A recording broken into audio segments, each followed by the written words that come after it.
After 7 months mga kaagri, ito na yun. Wala pang namunga dito mga kaagri. Yan, after 7 months. Ito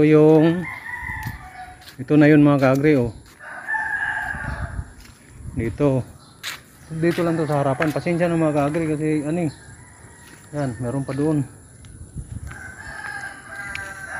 Dito ipakita ko sa inyo yung namunga ng mga kaagri after 7 months na pinag-anuhan natin, na transfer natin.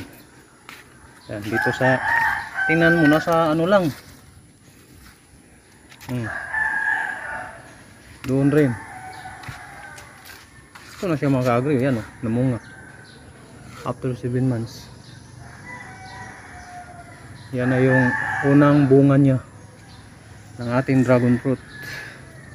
Yan, nagkalat yan doon. Meron pa nga tayong ano. Yan, doon nagkalat yan mga kaagri. Yan, paikot. Bawat poste nito inanuhan natin. Yan.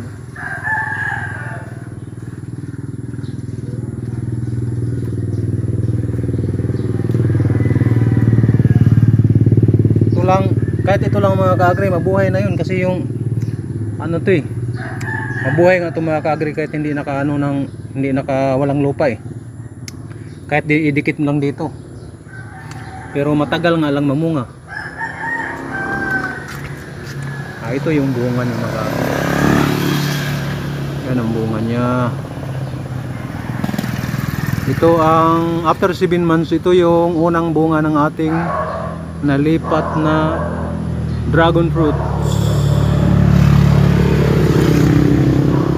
Ayan lang po ang ating video ngayon. Marami pong salamat sa panonood. God bless.